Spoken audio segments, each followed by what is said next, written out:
Que la grâce et la paix du Seigneur soient avec tous les bien-aimés frères et sœurs de partout où vous êtes. Nous vous saluons au nom de Jésus-Christ et nous vous disons paix et grâce partout où le Seigneur vous a réveillé ce matin. J'ai pensé vous dire mes meilleurs vœux au nom de toute ma famille et de la grâce que le Seigneur nous communique. Cette année nouvelle, ce premier jour, doit être une journée à laquelle tu dois réfléchir comment marcher avec le Seigneur. Dans cette année 2026, tu dois te rappeler que beaucoup qui ont été constatés dans l'année 2025 ne sont plus sortis. Mais j'ai pris au nom de Jésus que Dieu te fasse grâce d'entrer, comme tu es entré dans cette année, que tu commences la traversée de l'année 2026. De la même manière que Israël a traversé la mer Rouge, j'ai pris au nom de Jésus-Christ que Dieu t'accorde la grâce de traverser toute l'année 2026. Le combat viendra, le diable se dressera, il envoyera ses acolytes contre ta vie.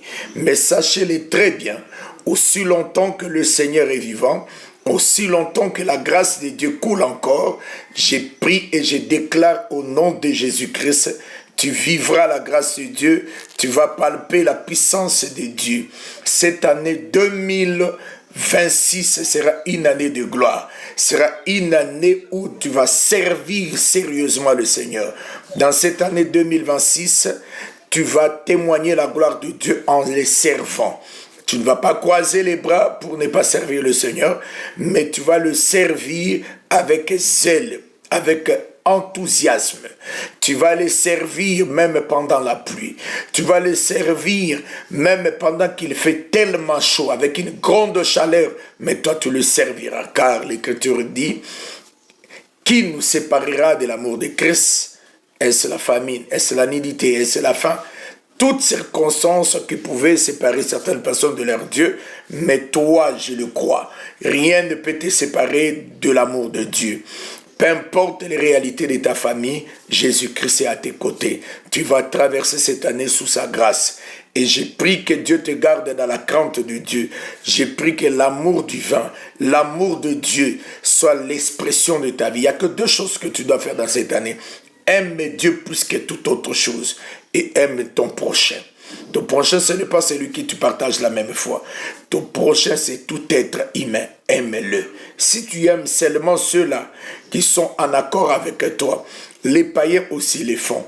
Mais je t'invite au nom de Jésus, conformément à sa volonté, d'aimer tout le monde et de témoigner de l'amour pour tout celui-là qui est à tes côtés. Si quelqu'un manque à manger, donne-lui. S'il y a l'œuvre de Dieu qui a besoin de quelque chose, ne retiens pas quelque chose entre tes mains, participe à l'œuvre de Dieu. Comme il y a un frère que j'aime beaucoup, je ne l'ai même pas demandé quelque chose, mais il a participé dans l'œuvre de Dieu comme ça. Donc, soutenir l'œuvre de Dieu, il faut d'abord comprendre c'est quoi l'œuvre de Dieu. Et le Seigneur Jésus, dans Jean, avait défini l'œuvre de Dieu, c'est croire à celui que Dieu a envoyé. C'est-à-dire soutenir l'œuvre de Dieu, c'est soutenir également l'envoyé. Le premier envoyé qu'on devait soutenir, c'était la personne de Jésus. Mais Israël l'a rejeté, toi tu l'as reçu. Et comme tu l'as reçu, Dieu se manifeste, Jésus se manifeste par ses envoyés. S'il y a des faux, sachez-le, il y a le vrai. Le faux n'existe que parce qu'il y a le vrai. Et c'est l'équilibre parfait. Même dans ton corps, tu dois comprendre que si tous les microbes ne sont pris dans ton corps, tu ne peux plus exister. C'est ainsi que Dieu nous garde encore sur la terre pour garder cet équilibre-là. Le vrai et le faux, l'ivraie et le bleu. On ne peut pas arracher l'autre sans pour autant que les temps prévus puissent comprendre. Sinon, tous les deux seront détruits.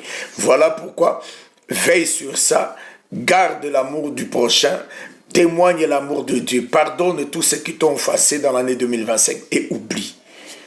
Ne rappelle plus cela, car tout le monde n'est pas censé de marcher avec toi dans cette nouvelle année. Et sois conséquent. Ne choisis pas des gens par émotion, ni même par complaisance, mais choisis des gens avec qui tu peux marcher dans cette année 2026 avec la méritocratie.